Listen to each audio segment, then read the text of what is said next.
Hello everybody, a very warm welcome back to MEC-TEC. We're back on at the old Alfa today, carrying on from where we left off in the last video. Now typically, as it would be, about a day, or not even a day after I finished filming the last video, brand new, genuine Alfa badge turned up for the front grille. So that is going to be our first job. We're going to get the old one off whilst the bumper is still on the car, because it means I've got a little bit of leverage to pry the old one off whilst the bumper is fixed. Then we can get the new one stuck on, and then I'm going to take the bumper off again. I know it's a bit OCD, but I'm going to do it, and I'm going to bolt it back on from the back how it should be, so it's properly on there. I know it's not going to go anywhere with the sticky stuff, but obviously I know there's supposed to be a bolt in the back of that, and if it hasn't got one on there, it's going to bug me. So we'll buzz it back off again. Because it's been off recently, all the clips are obviously going to be all right. It's all going to come undone again, and it should be absolutely marvellous. So that's going to be the first job. Next thing after that is we're going to get the car up in the air, get all four wheels off, probably start tackling that welding on the subframe, and whilst the wheels are off, we can start rubbing them down and getting them refurbished. So that is going to be the order of business, hopefully, if this video goes how I plan it. So without further ado, let's crack on and get some work done. Right, let's get this older badge off then. In theory, because I've already taken the bolt out from the back of it, I'm going to try and use a plastic spreader and pry it off. Hopefully without going... Oh, there we go, yeah, that worked quite well. It's only got sticky around the edge of it. So if you can work your way around it, like that come off a lot easier than I thought it was going to. Right, that's really, really good. And because we used a plastic scraper, it hasn't damaged any of the grille, which is absolutely superb. Right, I'm going to get a little bit of brake clean. I'm going to stick the new one on. It's a real shame that you can't get to the back of this, because you can see how easy that came off, and I don't want the new one to fall off. So I am going to bolt it back on. I know it's a bit OCD, but I am going to bolt it back on again. A lot of people wouldn't bother, but for the sake of undoing 10 bolts and taking the bumper back off, I think that's going to be alright. So let's get this cleaned up with some brake clean, get that new one stuck on, and then we can take the bumper off and bolt it on from the back.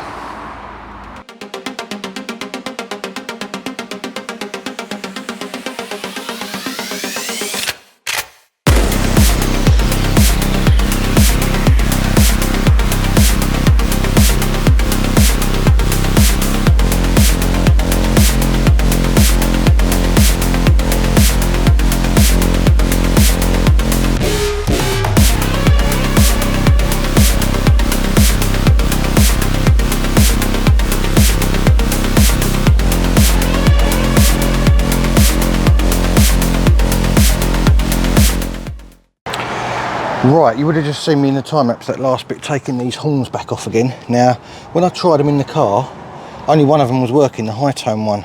And I've just had a look at the wiring on it, and as you can see there, hopefully you can see that in the camera. Hang on a second. The wire on that particular one there is basically not connected. It's just the outer sheathing that is connecting it. There you go, it's just come off in my hand, see? So there wasn't a good connection there, which is why that obviously that other horn wasn't working.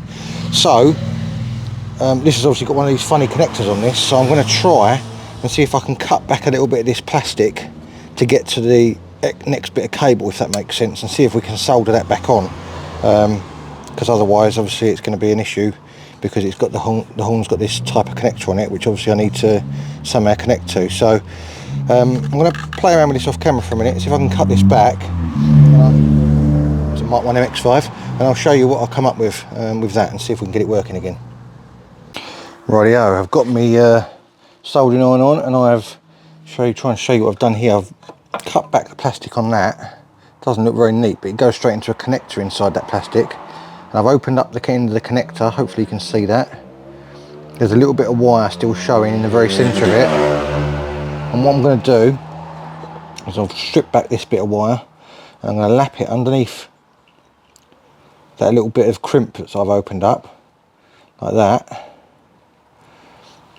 And I'm going to fold it back on itself with a pair of needle nose pliers, and then solder it together, and that should make a nice strong connection. Now I'm not sure, I might try and get a little bit of heat shrink over it, just so there's something over it, but because it's where it is, it's going to be a bit tricky to do. So let's see what we can do. Right, so that's now crimped in there, so it can't come out now. I'm not going to put it too hard, because obviously I don't want to risk pulling it out. But obviously then we can now solder it, so it'll be soldered direct to the crimp.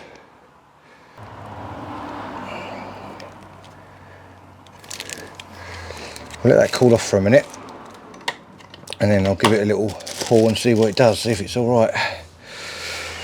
If it is, then we'll slide a heat shrink over. Obviously get that to cover the majority of it as best we can. And it should be good to go. Hopefully we'll test it and obviously see.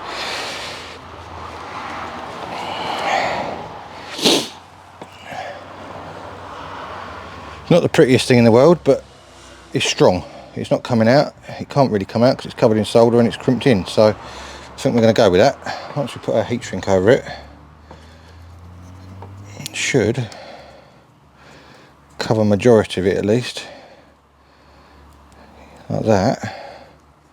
I'm going to cover quite all of it, but that should be okay.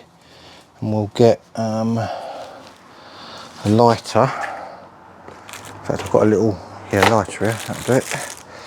Give it a little heat up underneath it, and it should melt all that together. Just like that. And there we go. There is hopefully our wiring repaired, and because it was the inner wire, luckily, although I've made it slightly shorter because the way the connector sits, it won't affect it. In fact, have I got that right?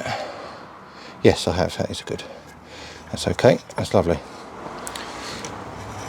And click that back on there, like that. 3 clips, 2 on the side, 1 on the top. And what I'm going to do as well is I might put a couple of little cable ties to hold that over a little bit, so it's not putting so much stress on that join anymore, because it was, I think, where it's pulling it that way, it was obviously it obviously stressed it at some point in time and it had gone manky. So I'm going to do that and then get it back on the car and let's see if it works. Right, I've got them bolted back on. Let's see if they work. I don't know if I need the key for this or not. I'll find out in a second. There we go, both working. Absolutely lovely. That is what I was hoping for. So we've got original horns working on the car again there, both of them, so that's really, really good. Okay, now we can go about getting this bumper put back on again for what is going to be, hopefully, I know I've said it about 3 times now, the final time. Badge is done, horns are done. There shouldn't be any reason now I need to take this bumper back off again.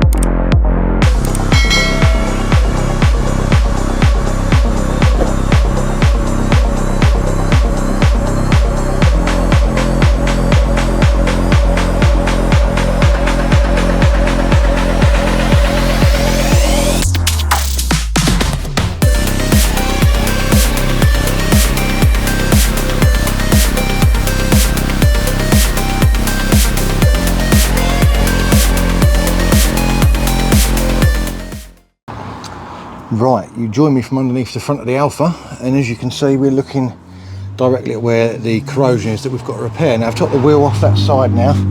I need to take this brace off next, which is held on with 2, I think they're 15 mils, but I'm not sure, so I bought my whole socket set out because I wasn't sure which size they were. 17 didn't fit, 15 doesn't fit, so it's a 16 mil.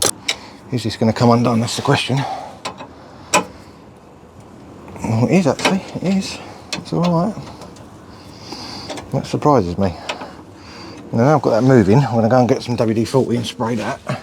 And probably should have done that before really. I'm just going to try this other side. I know you're off shot, but let's see if this one comes undone yet. It is, that's good. Okay. Now one thing I have noticed, now I put the bumper back on, is guess what? I'm going to have to take it back off again.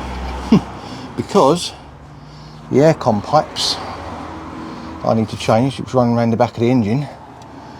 You cannot get the access to bolt them onto the new condenser without taking the bumper off. So I'm going to have to get those ordered up. I wasn't going to, but I'm going to have to get them ordered up because I want to get this all buttoned up. I don't want to keep taking it on and off, on and off, on and off a million times. So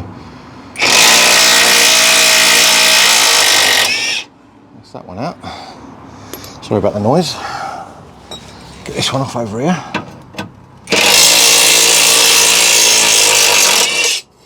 There we go, that's our brace off. Right, that's all over that. Now the other one is the back here. I don't know if it's a nut and bolt or not, but I'm going to spray it up anyway, just to give it the best chance of it coming undone. Don't know if it's going to make any difference whatsoever. This one is just a normal bolt. Oh no, it's not. It's still an E20. So let's see if this comes undone. I'm guessing it's probably not going to come undone. But I don't know how long it's been on it for. Ever, I'm guessing. This is where I'm going to start to have problems, I think. That is not moving for anything. That is not moving at all.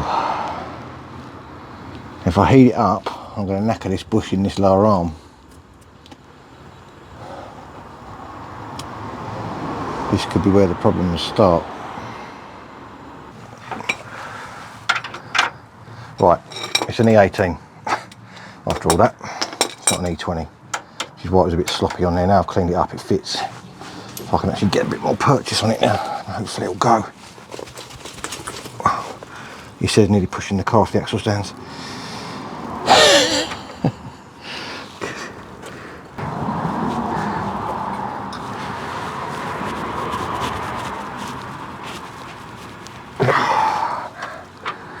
It's not having it. It's not having it. Let's try what's with my foot.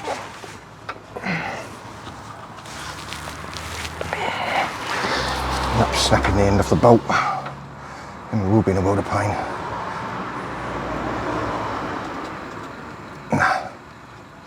That is not moving for anything. Right. The other thing it could be is inside here the bolt could be rotted to the bush, in which case you're never going to get it out, in which case I need a new lower arm, because I'm going to have to cut it off. Let's see if the other one comes undone, just out of curiosity. I'm going to wire brush that as well, just to make sure it's got a nice surface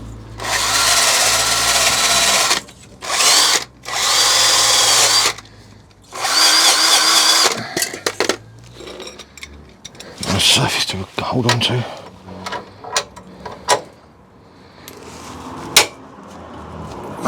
And that one moved a little bit and then stopped. So I'll go back the other way.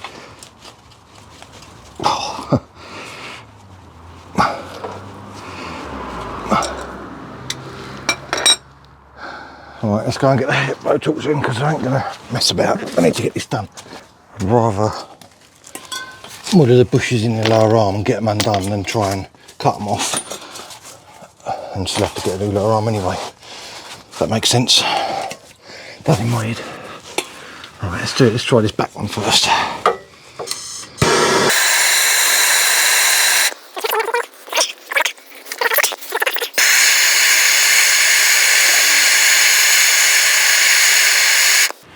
Right, let's get a little bit, see if we can get a bit of WD-40 on there as well. So if it's opened up very slightly, it might allow a little bit inside it. See if we can get this one to move.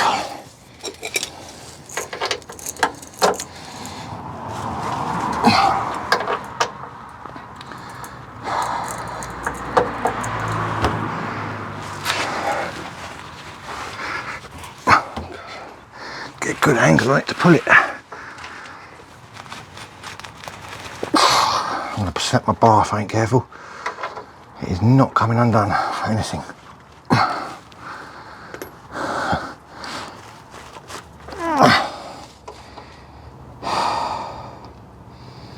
I think these bolts are seized in these bushes.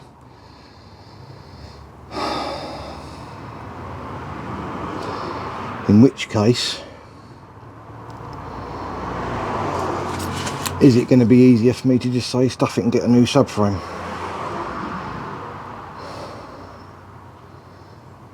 And get new lower arms as well? Because if I can't get the lower arms out, I'm going to have to cut them out. Which, if the bolts are captive on the subframe, then that knackers the subframe anyway. So I could be fighting a losing battle by trying to save this subframe. It might just be easier to get another subframe, new lower arms, and be done with it.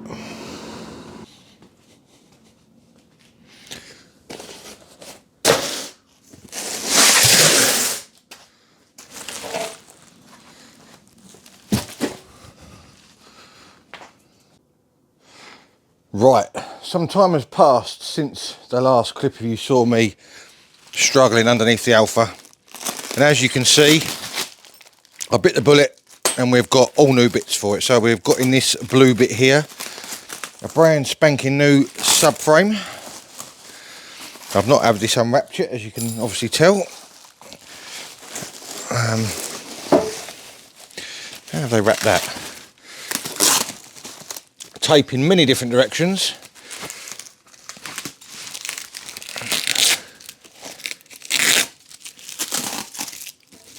Hopefully this is the right one. Now, me being me, I've been thinking about this for a while, because obviously I've not been working on the Alfa for a little while, and I thought to myself, it's all very well having a brand new subframe, but you know what these coatings they put on these are like? They're not that great. So to remedy that, before we actually put this on, I'm going to paint it. I've got some hammerite, black hammerite gloss, so that matches the same finish as this, and so if I can give it a nice coat of hammerite, just to give it a bit of extra protection, because you saw what the old one rotted like.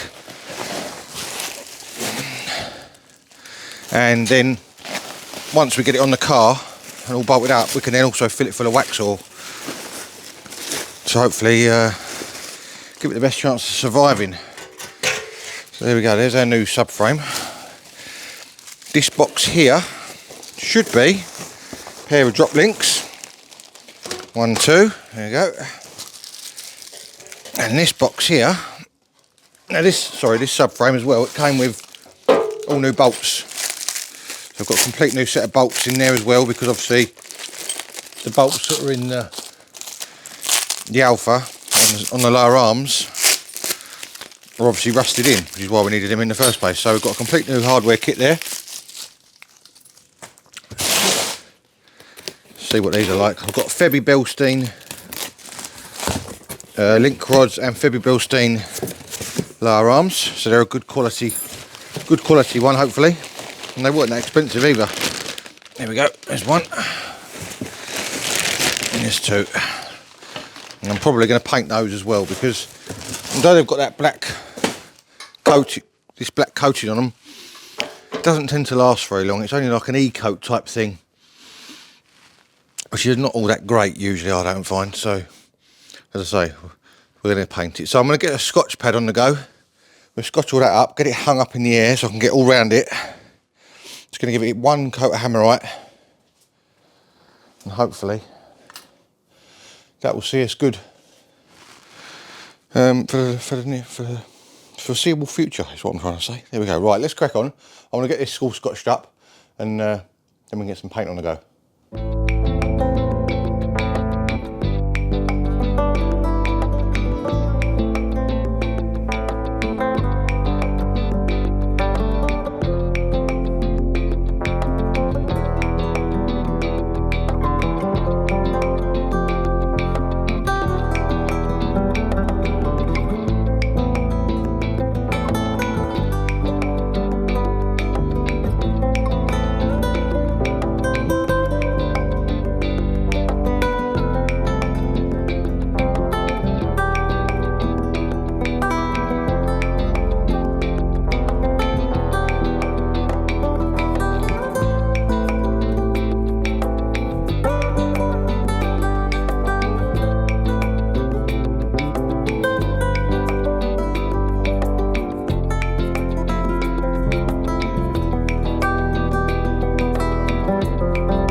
Right, here is my makeshift setup. I've got the two lower arms hanging on two bits of, well, one bit of rope going over the beams up there, one there, and I've got the subframe hanging over here off the garage door runners. Not sketchy at all, is it?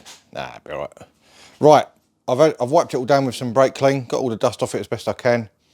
It's now time to get some paint on the go and get these things done. Obviously, they're not going to be absolutely 1,000,000% perfect, but they weren't 1,000,000% perfect out of the box. As you can see, there's chips all over this where it's obviously been shipped, and that's what I'm trying to obviously get rid of, is all the sort of areas that it could rust quickly, if that makes sense. All those little chips and things like that obviously are going to start corroding as soon as they get a bit of salt on them, especially in the winter weather. So right, I want to get some Hammerite on the go, get these sprayed, and then we can get the actual car in here and start ripping it apart to fit all this on. Let's crack on.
Right, well, you join me from underneath the beast.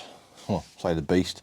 Didn't want to start out on the driveway because it's not been started for so long. It just spun over and spun over and spun over, but it hasn't got a lot of fuel in it, so I'm hoping it's just that.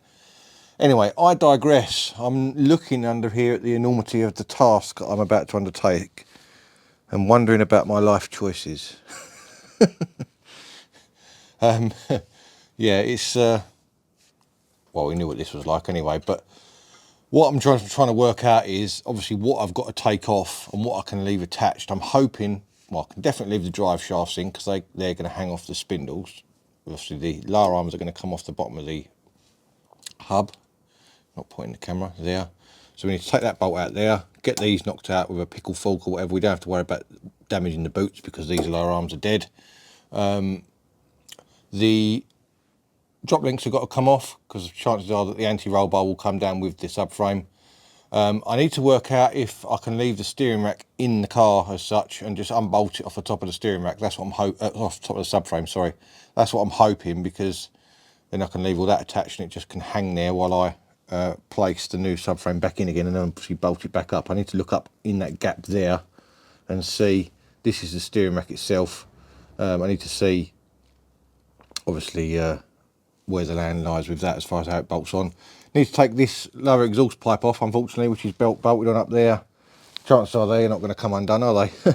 And also down there on that join down there, I've got to get those undone as well, because obviously the exhaust goes right underneath the subframe.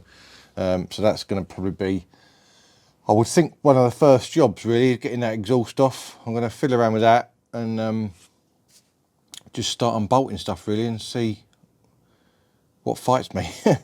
I'm going to look at that steering rack as well first of all and see where we're at with that. The downside to obviously putting all this nice new shiny stuff on is it's going to make everything else look absolutely horrendous under here. But I've got to keep telling myself this isn't a full restoration. This is just going to be basically a daily car. It's not going to be, you know, concourse or anything like that. That's what I've got to keep trying to tell myself, because I know what I'll like. I'll start taking bits off and painting them, and I'll just do that, I'll just do that, I'll just do that. Next thing you know, the whole front end's apart. I'd like to really clean up all these shocks that are up here and make all those look nice to match everything else. But I know full well if I take all them off, then I'm going to be in a world of pain with them, and it's just it'll just carry on going, you know. And I would rather get this on the road and actually see if I like it and carry on with the Lotus than I would completely strip this down to nothing. If I really, really like it and I find that I'm actually absolutely in love with it and going to keep it, then maybe in the future I can come back to this and revisit it. But at the moment, it's just a case of getting it safe, getting rid of all this corrosion and getting it on the road. So I'm going to start unbolting bits and I'll come back to you with an update in a minute.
Right, after much cursing, I've now got the exhaust pipe off, as you can see.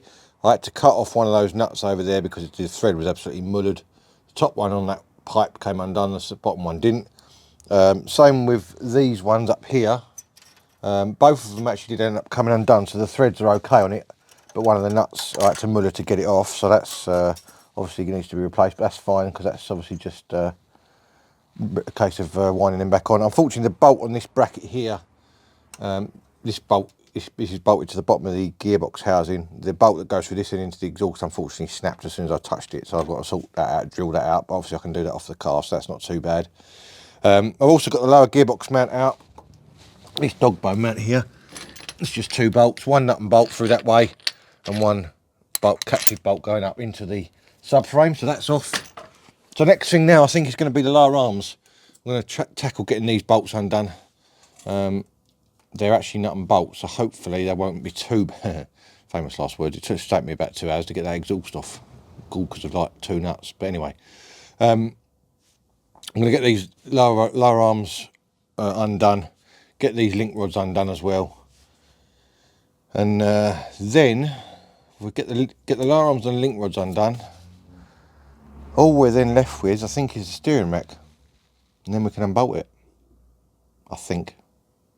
Oh, and yeah, because the anti-roll bar will come down with it. So I've got new link rods to go on there, although one of those, so one new link rod on this car, work that one out, one on this side, the other one's old, so why you wouldn't put a pair on, they're like 20 quid for a pair. I managed to get Febby Bilstein ones as well, so they're a better make. So I'm going to buzz those off. They're pretty self-explanatory to do. And then we're on to the subframe bolts, which is 1, 2, 3, 4, and the same on the other side. I think 1, 2, 3, 4. Yeah, four on each side. We may have to uncouple the steering column from the bottom of the. Sorry, may have to uncouple the steering rack from the bottom of the column to allow this to drop down for me to get to access to unbolt that. If we're going to do that,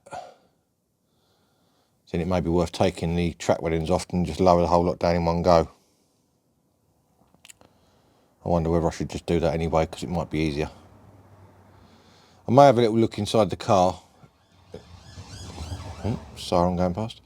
I may have a little look inside the car and see how easy that is to undo. If it's a case of just undoing one bolt and uncoupling it off of it, then it may be worth doing. If it can only go on one way, i.e. I can put it straight back on in the same way it came off, and I haven't got to worry about splines or anything, then it may be worth doing that, because then we can literally just drop the whole lot off. I believe this has got electric power steering on this, which I think's in the column. So this is probably just a normal manual rack under here. I'll have a little look at that and I'll let you know in a second.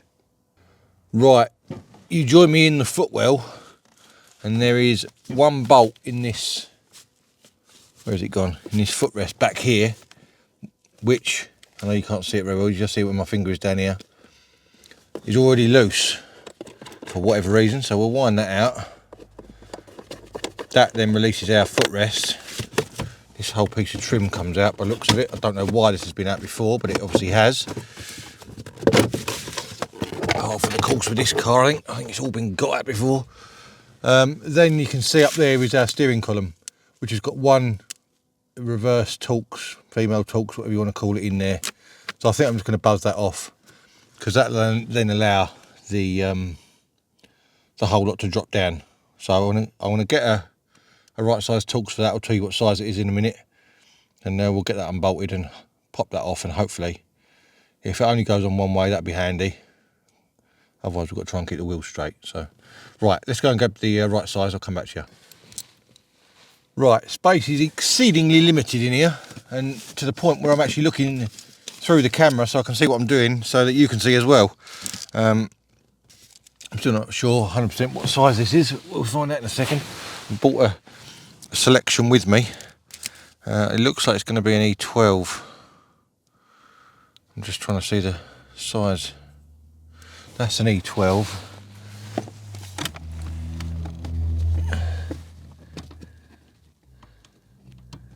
Yes, it's an E12, right, okay, that's good.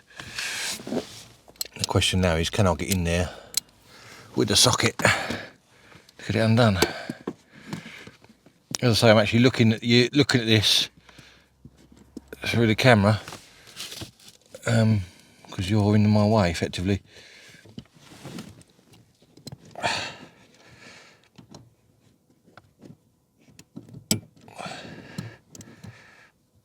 How tight is it going to be? That is the question. Alright, we're on it. Oh, that's tight. That's very tight.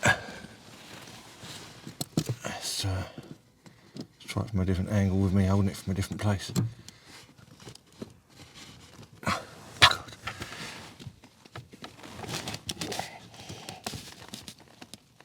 Oh God, I can't budge it. Can't budge it. Okay, I may have to do this off camera, because I need to be where you are and I can't get in there to get enough leverage on this as it is. So let me get this undone. You can see what I'm doing. There's one, this is the only bolt, it's a 1E12, goes through the side of the steering column, which locks onto the top of the rack. That's all we're doing. So I'm going to get this unbolted, hopefully, and then we'll go from there. Right, I've got the bolt out, as you can see. I know it's right at the top of the screen here, but I've got a bit to see as well, and it just lifts off. It's got, let me see if I can lift the camera up slightly and get the light in there better. There we go. Yeah, basically it just lifts off now. Now you've got that bolt out. It is on a spline, unfortunately, so I've got to try and not move anything, which is going to be tricky. I'm not sure how I'm going to do that yet. I may go and get, let me just show you this lifting up. I may go and get a, how can I mark that? Didn't really want to take this off, you see, for this very reason.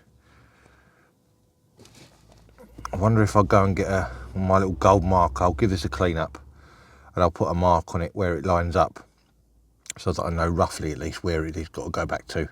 That's probably a good idea. Right, I'm going to go and do that then. Right, little update for you. As you can see, I've got the lower arm now popped out. I've got the steering rack off, which has snapped, so I need to get a new track rod end for that. As you can see there, the bolt's completely sheared off. As soon as I touched it, it didn't even have any pressure on it and it snapped.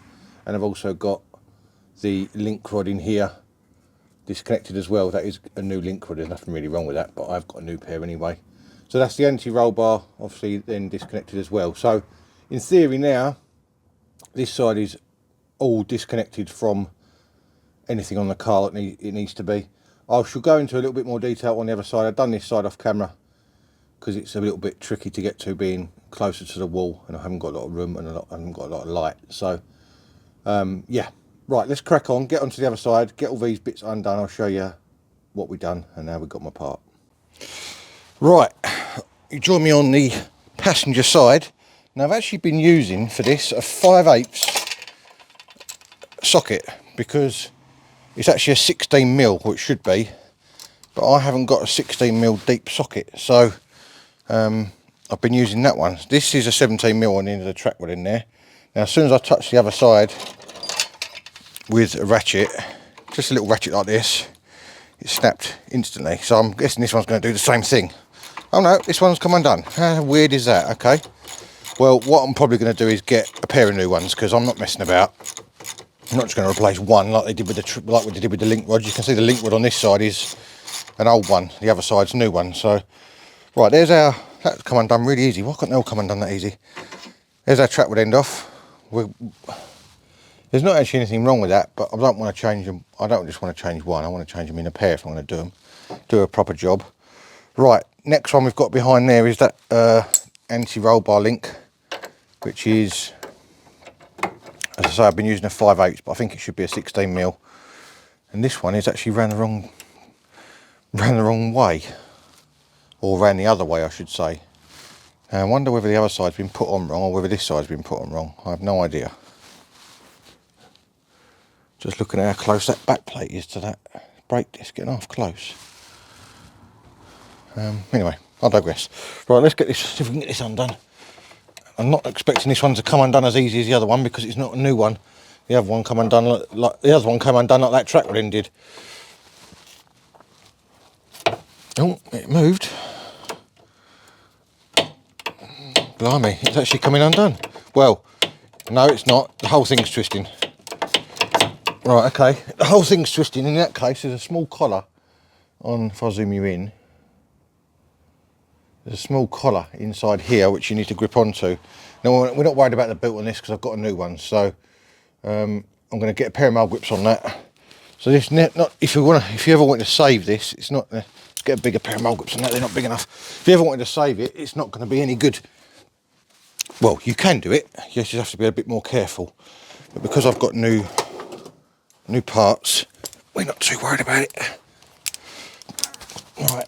Sometimes on certain makes of these anti-roll bar links, they have a flat spot in them, which means you can just put a spanner on them, which makes things a lot easier. These ones don't appear to have that, so we're going with the mole grip method. Hopefully it'll come undone still.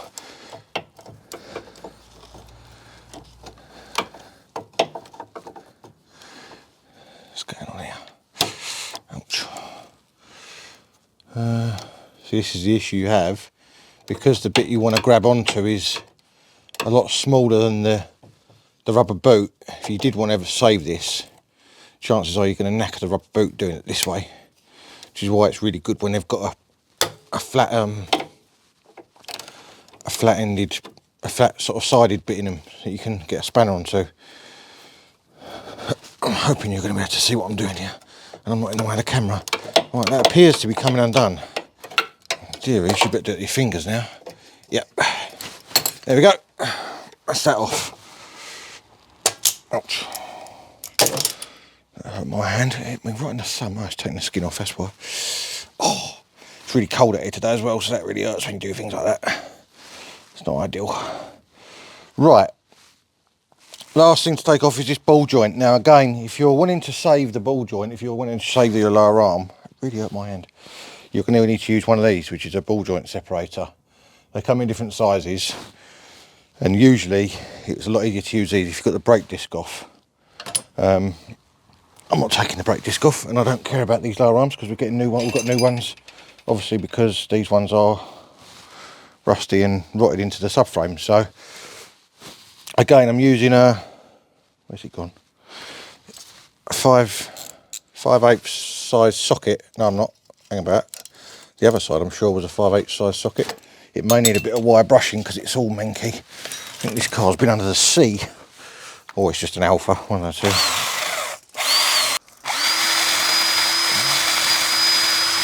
Try and get as much of rust and gunk off that thread as you can, to obviously allow it to come undone easier. I've just realised I left my WD-40 under the other side of the car, and I'm going to get the blowtorch while I'm here as well, just in case. Now the other side actually did come undone on this bolt. It's a nut and bolt, but I like to get the nut off first and then get the bolt moving after, because it was seized in the bottom of the knuckle, and obviously the twisting motion of you twisting it once you get it broken loose then allows it to sort of work its way out. I'm bleeding now, that's typical, isn't it? I told you I cut my skin. Right, I have to hammer that on because it's not going to go on there otherwise.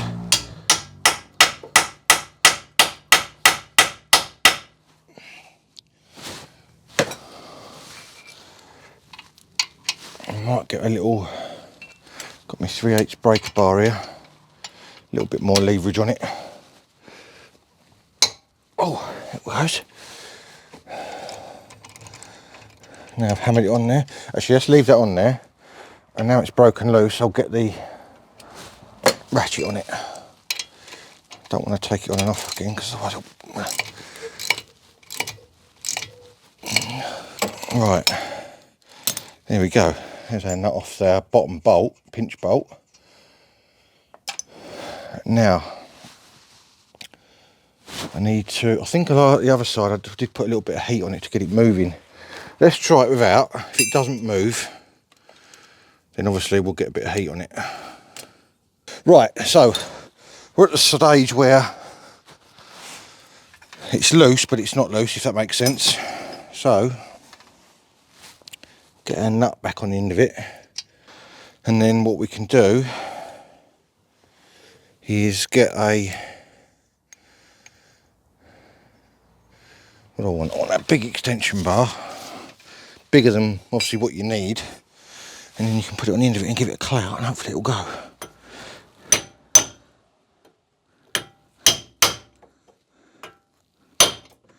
Hear that noise change? Yep, it's on the move. That's come off now, so that's obviously right at the end of its thread. Now we can get a punch.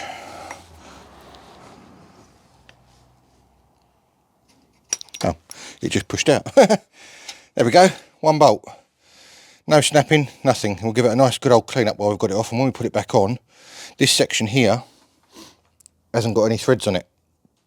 So we'll clean it up nice, put a bit of copper grease around it, and then that will stop it, hopefully, from corroding in the future.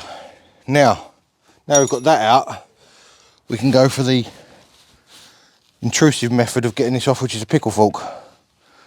Now, as I say, you won't want to use this if you want to save this ball joint, or save this boot I should say, because it probably will knacker it, but as I say, we've got new ones, so it doesn't matter so much. All you do is hit it in, it's like a wedge shape, just show you, it's like a wedge shape, and you just hit it in between the ball joint and the knuckle, and it will obviously gradually go in, and as it gets thicker it pushes the lower arm out.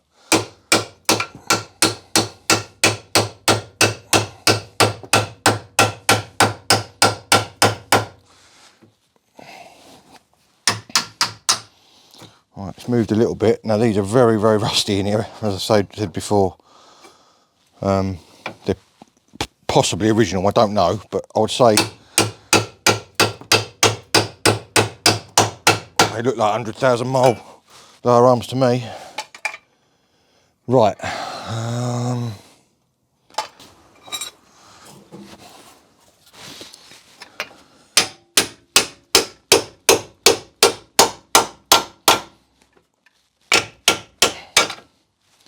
Don't get it. Yep, that's it, that's it. There we go. There's our lower arm out. Now if we take that steering arm out, we can swing that out the way of that, swing that out the way of that, there we go. And that is everything free. Anti-roll bar link off, steering arm off, lower arm off. In theory now, obviously we've unbolted that steering column from the inside, it should just drop down. One thing we have got to try and do now is not move that steering rack. I have marked it, but obviously if I can not move it so it's in the same spot as when I took it apart, it would be beneficial. Right, I'm going to have a massive clear up, get all these tools out of the way. I'm going to get a block of wood under here with a jack, and then we can start unbolting the subframe itself. Right, I've had a bit of a clear up, as you can see, and I've got my, what is this, an E20 on an extension bar. Now I've done, there's like a little leg that goes up here. I've just slackened that one off. Hopefully you can see where I'm in there. It's that's loose, that one. That one there is the lower arm, and this one here is the lower arm, so they can stay. I've just slackened off this one, which is the back one.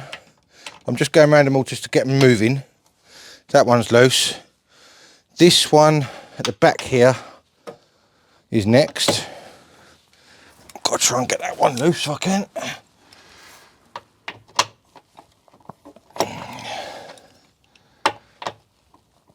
Probably don't need quite such a long extension on this now, but I'm here now, so right, that one's come undone, so that's good. So there's actually only 3 by the looks of it that go into the body. Yep, that one's come undone, that's good.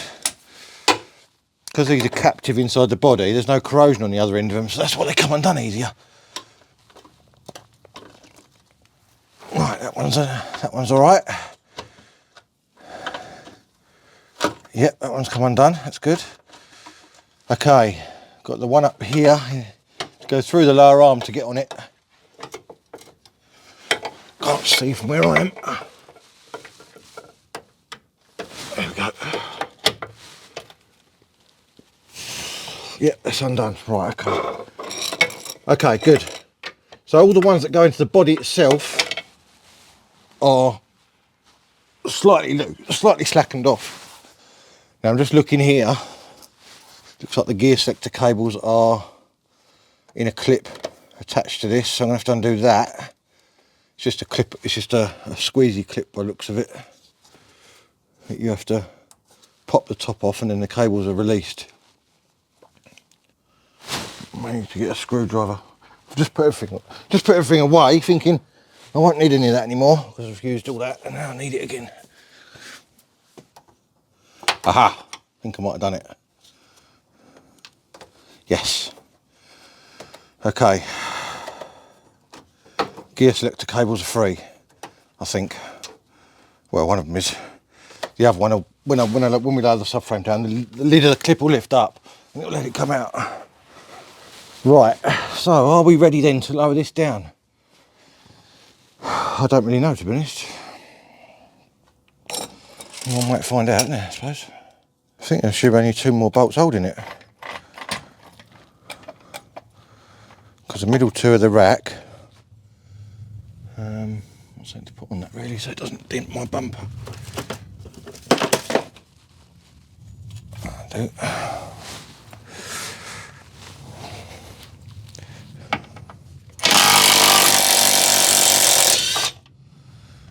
Right, those outer ones are shorter ones as well.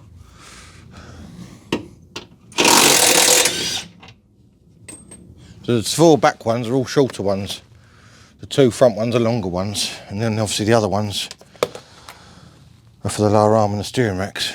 Right, in theory, this should come down.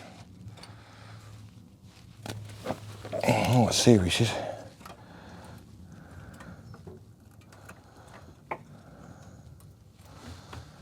Take it nice and slow. It's come out the hole in the floor, the steering column. Gear shift cables are off. The clip's undone like I thought it would. We're out. Look at that. Brilliant. How about that? And there is your Alfa subframe. Released from the car. Right, now we've got to get on and get the steering rack off and the anti-roll bar off. So let me reposition. I'll get this out from under the car and we'll get this swapped over and hopefully get it back in again with any luck. Right, I've got this up, right, as you can see, and I've got the 18mm spanner on those 2 nuts and knocked them around with this big hammer and it didn't undo the nuts, but it started the whole bolts turning. So I think now they're free enough that we can get them undone with relative ease. That's what I'm hoping. So I'm going to change over to my electric ratchet and we'll see what happens. Hopefully it'll come undone. Every time I move this subframe it's raining rust everywhere. Make sure I'm going the right way.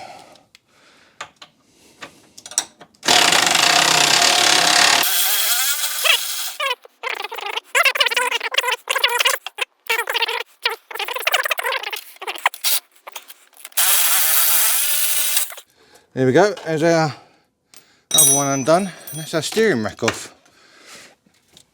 Which has come off a lot easier than I thought it would, to be honest with you. There we go. Make sure I don't scratch the car. That was easy. Right, next thing is the anti-roll bar, which by the looks of it, actually, I thought it bolted in from the top, it doesn't, it bolts in from underneath. Can you tell I'm struggling for space here a bit? There's a clip off one of the gaiters, that was. Right, there's these 2 holes here on both sides, which look like they are, well, on a normal car, they'd be 13mm. Let's see what size they are. Hang on, let's grab a... Right, they are actually 13mm. Okay, that's good. But before we do that, what I'm going to do, same as I've done with all the others, flip it back up and clean up this side of the... because you can get to the top of the threads. Not that they're that bad because they've been on top of the subframe, but for the sake of buzzing them back like that, just getting any gunk and dirt off of them.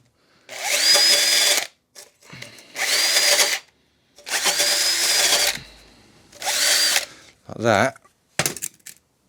Bit of the old WD.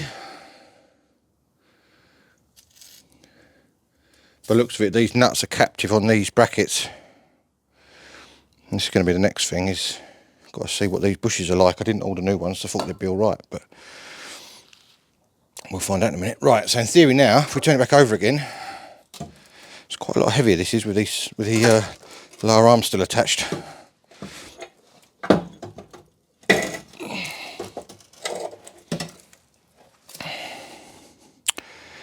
In theory, should be able to undo them.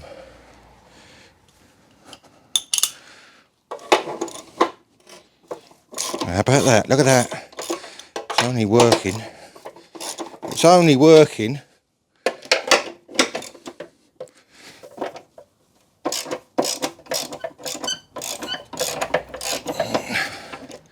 That is mega. Thought that was going to be an issue. Easy as anything, they come undone. There we go. Right, now when we lift this up, it should leave the anti-roll bar on the ground. Yep, there we go. Lovely jubbly. Right, we can get rid of this out of the way now then. I'll just grab the camera and show you these brackets. Oh, sorry, not brackets, they're like tabs. I've got new ones of them. But you can see these, they're like little tangs or washers or whatever you want to call them. They've got them little plastic clips that hold them onto the subframe. And they go on here where them divots are, like that. They haven't got the holes in the subframe for the clips, so you're supposed to just sort of rest them on there and hope for the best. So I'm going to grab a little drill bit, and we'll really want to drill into the new subframe, but I think it'll make it a lot easier if we do that and actually get them in the right position. So I'll just show you the old one so you can see what I mean.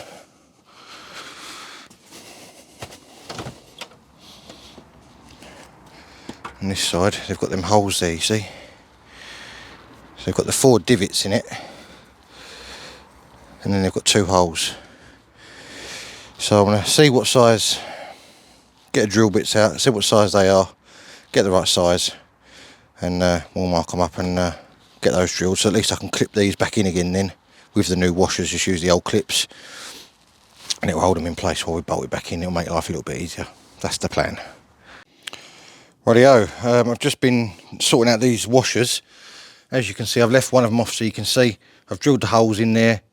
I've even got the orientation around the same way as the original one, so one facing out that way, one facing out this way. I know it probably doesn't make any difference at all, but at least I did it the same. You can see on those two there what I mean.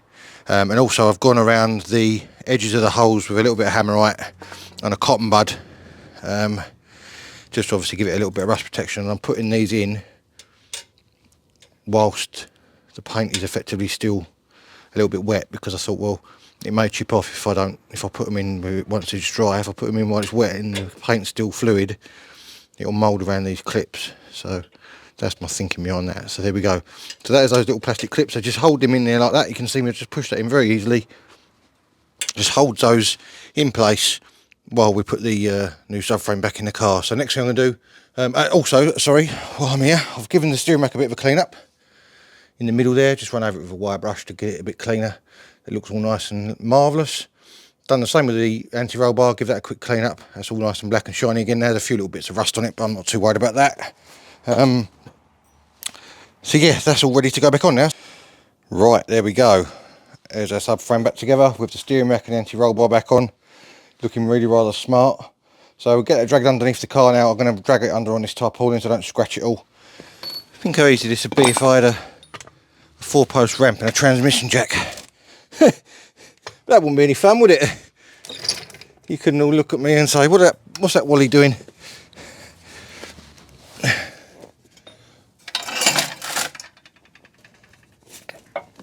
Right. All because I don't want to scratch it.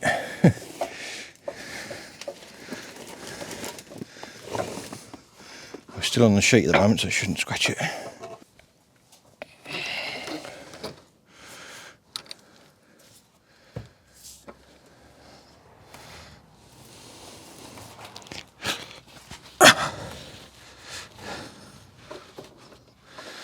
Don't fall off, whatever you do. Don't fall off.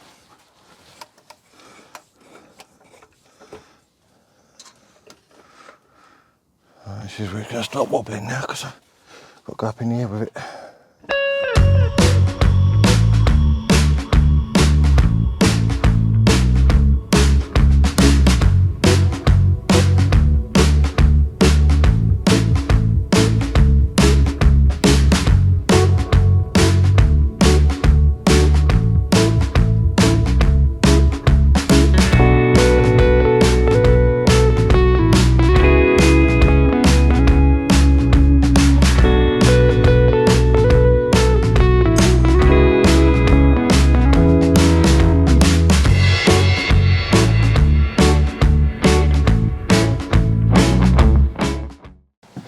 Rightio, unfortunately the microphone battery went at the end of that last bit of video, but you can see now I've got the subframe all bolted in. All the bolts are torqued up to, I'm trying to remember this now, 90 foot-pounds, which is 130 newton meters. They're all torqued up to that, all self-supporting. I've got the gearbox mount back in on there now, the little dog bone mount, so that's back on. I've been out today and I've got some new track rod ends, FAI Pro. I tried to get Febby ones to match the other stuff that I bought, but unfortunately they were out of stock of those on one side, so I've got a matching pair of these ones that are supposedly just as good quality, if not better. So now it's going to be a case of bolting everything back together, really. Right, I've had a slight issue with the the drop links. Unfortunately, the ones I've got are the wrong ones, so I'm actually going to have to go back with the old ones for now, but this one was new, so there's nothing wrong with it, and I'm assuming there was nothing wrong with the other side, which is why it wasn't changed. So unfortunately we're going to have to go back with those for now, because I'm not going to mess around waiting for new ones again to turn up. I've already requested a return on these ones. I don't know why they were listed for an Alfa, but they're too short. They're actually for a Mercedes when I looked the part number up, so that's a bit unfortunate. But so we're going to have to work on getting this off now.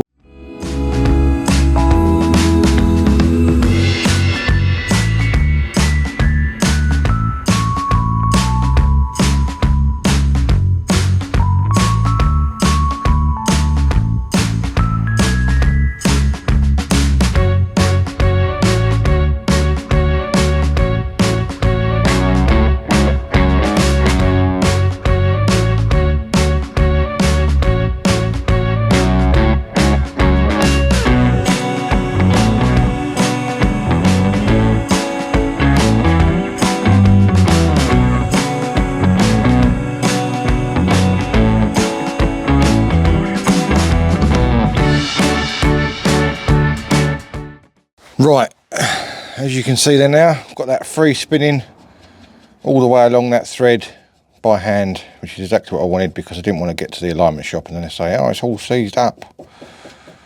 That is lovely and easy. Can't get any better than that.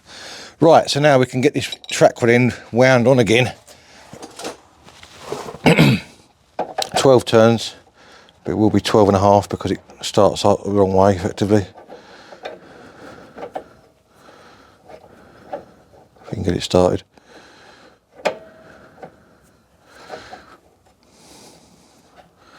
Right, 1, 2, 3, 4, 5, 6, 7, 8, 9, 10, 11, 12. That should be it.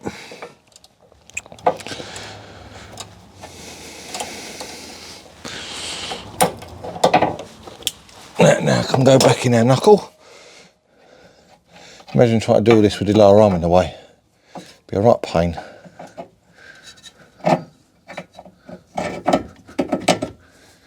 There we go. Wang that back up.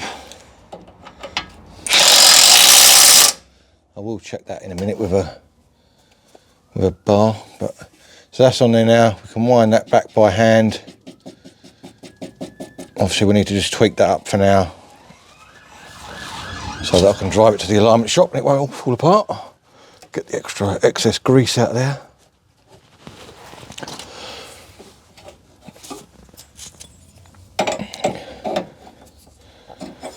I need our grips back on there again because that's twisting.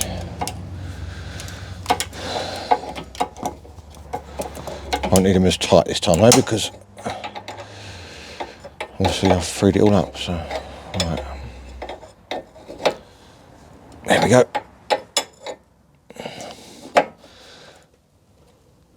That's it. And that is a new track rod end on, and all our threads freed up, and I've put some copper grease on that thread as well that's exposed, to hopefully aid that in the future from rusting it or from getting any more corrosion or manking it, and I'm doing a little bit easier.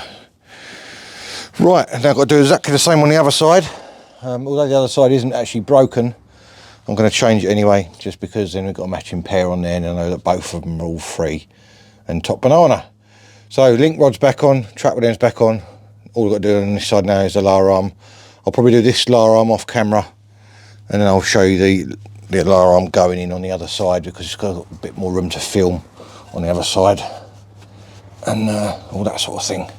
It is a bit tight over this side, so get all that excess WD-40 that I sprayed everywhere off. It's quite clean under there. Maybe we need to give this a good old clean up under there before put the arch liners back on. I think it will look quite nice. Right, let's crack on.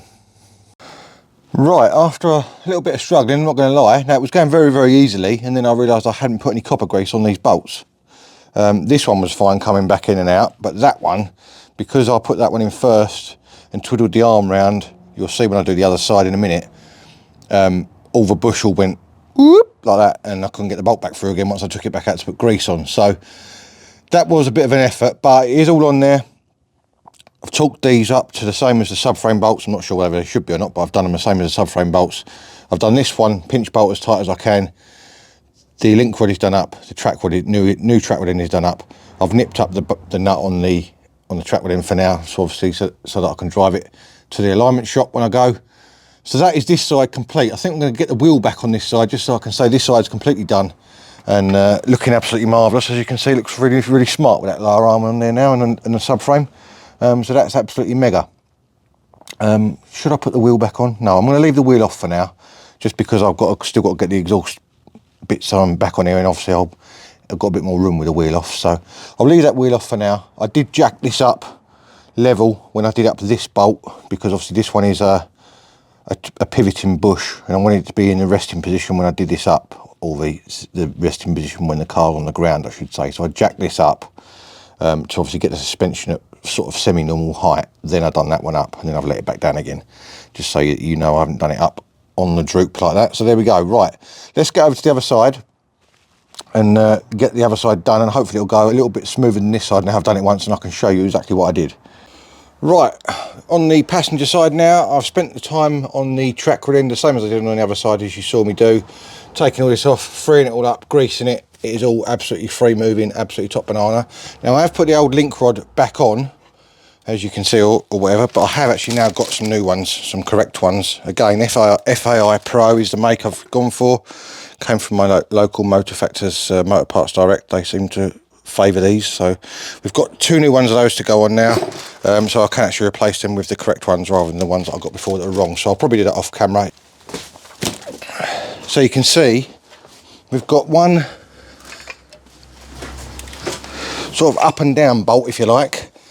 It sits like that, one up and down bolt that goes through there, and then the other one which obviously goes side to side through there at the back.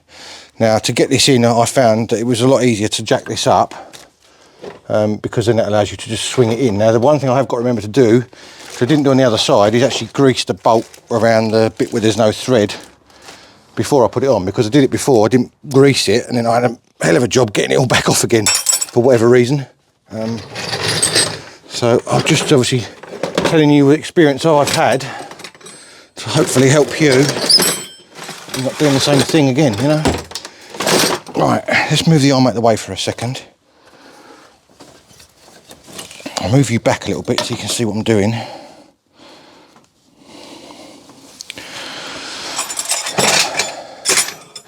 Just get your jack underneath the brake disc. It's not ideal, I know, but it does work. And you want to lift it up to sort of ride height as such, because that then takes off all the pressure off the lower arm that you're trying to put in.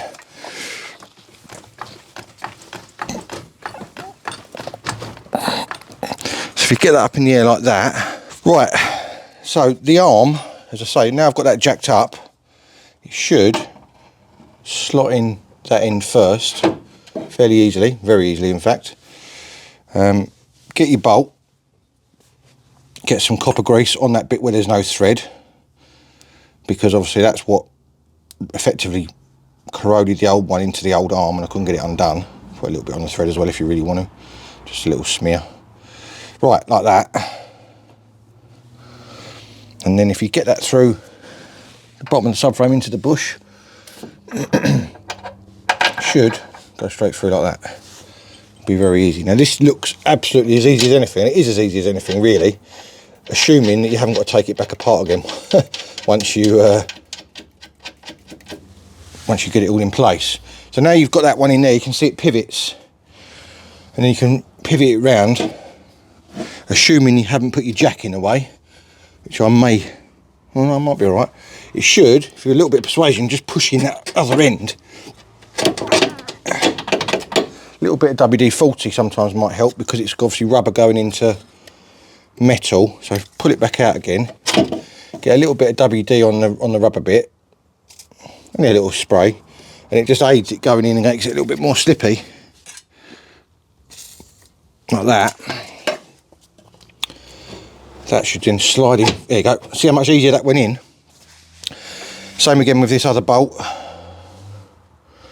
Just making sure I've definitely got the right one there. Pretty sure I have. Again, a bit of copper grease on the part of the bolt where there's no thread. That will aid either future me or whoever works on this in the future in getting this back out again. Now, this one's got a captive nut on in the actual subframe, so you don't need another nut on this one, it's just a bolt. And it should just go through. Assuming I've got the hole lined up, which I haven't. It's a bit fiddly. This side's got a guard on it, so I can't see as easy as the other side. Right, I had it pushed in a bit too far, that's why. So you pull it back very slightly, it should go in like that. Now, I'm not 100% convinced that I've put the right bolt on, the right one here, but when we wind it in, we'll see, because I'll see how much it sticks out.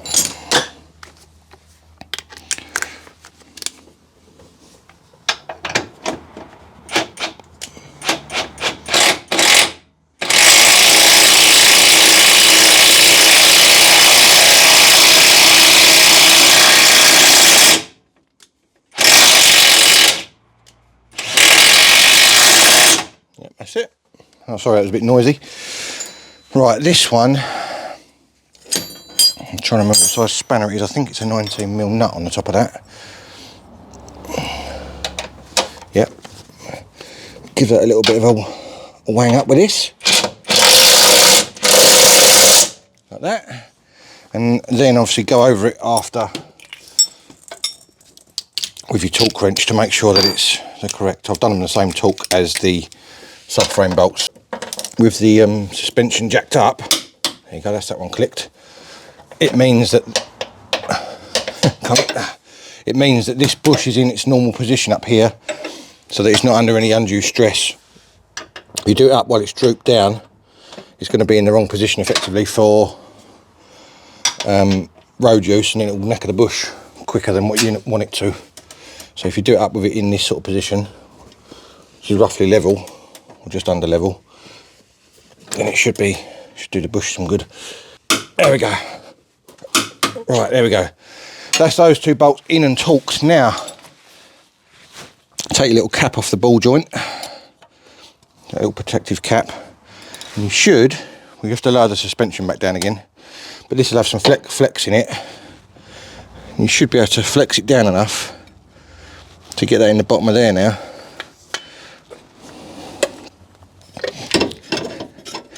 You'll have to move the ball joint so that it's at the right angle. Once it goes, but it's just getting at the right angle. There it goes. That's it. Dead blow hammer, that is, not a metal one. Won't damage anything. It's got a nice plastic end on it and all the rest of it. And then you've got to put your pinch bolt back in, which pretty sure is easy to. Now I'm going to give this a bit of a clean up first, because it's all a bit manky and rusty. Like that. And it should literally slot back in really easy now. Also, again, make sure you use the copper grease on it, because it will aid it coming out again in the future if you should need it to.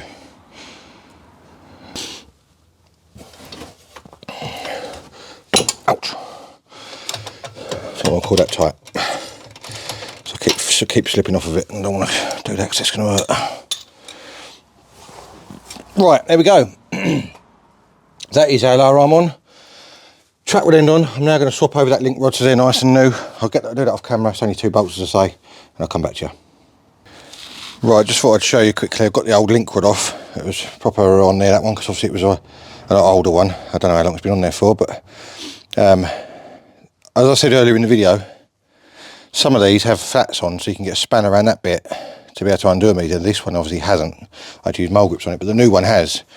You can see there, it's got like a flat, it's got like a flat side on both sides of it. That takes a 16mm spanner, which means that you can put that round it and do it up really easily, which is really, really good. So that's hopefully good signs of a good quality link rod compared to whatever this one is. So got 2 nylock nuts of it. I'm going to whack that back on, same on the other side, and then we should be somewhere near it. Top banana.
Right then, that is where we're going to have to leave it for this episode. It is quite a long episode. I do appreciate you watching if you're still here.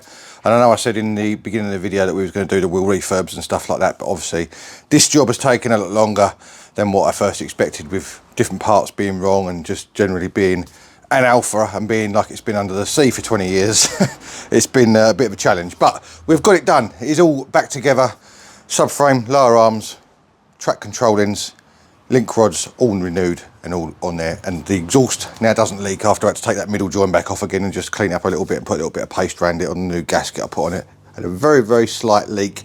You couldn't hear it, but you could just see a little bit of moisture seeping out the bottom of the join. So I've took that back off, cleaned it all up. It appears to be absolutely leak free now, so that's really, really good. You would have noticed I haven't put on the brace on the bottom of the subframe yet. I totally forgot about that. It does want painting.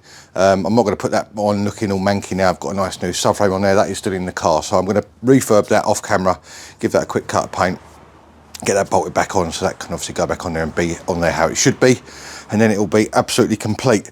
I need to get this back out the garage now, back on the spot on the drive, get it back up in the air on the drive out there and get all the wheels off, as I said at the beginning of the video, because then I can bring the wheels in here on their own and refurb them, and I've got a bit of room to work and whatever else. And we're going to do these mirror covers as well. As much as my eldest daughter loves these mirror covers, I think they're going to have to go, and we're going to do it in the same colour as the bronze as the trims. And we also need to put the wing badges back on. So once I lacquer these, and once I lacquer the wheels, I'll have obviously some lacquer on the go. And I'll lacquer those badges because they're all painted. Just need to lacquer them. Well, we'll lacquer those, get those put back on as well.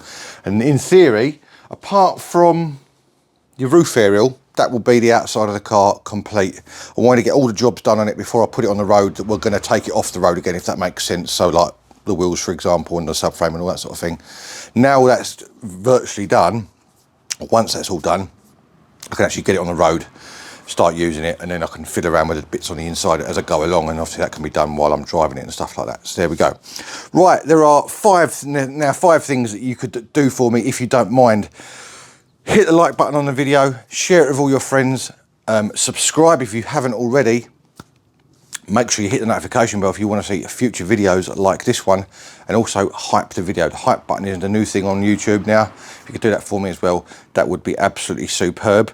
If you do like content like this, I'm going to try and obviously keep the videos going. I know I'm a day late on this one when it uploads, but at least it's sort of a week past the last one, whereas before I've been a bit of a gap in between. So I'm doing my very best to try and get back on track with the videos, but just life getting in the way at the moment, and I'm not getting any younger. I'm absolutely knackered most of the time. So there we go. Anyway, I'm waffling.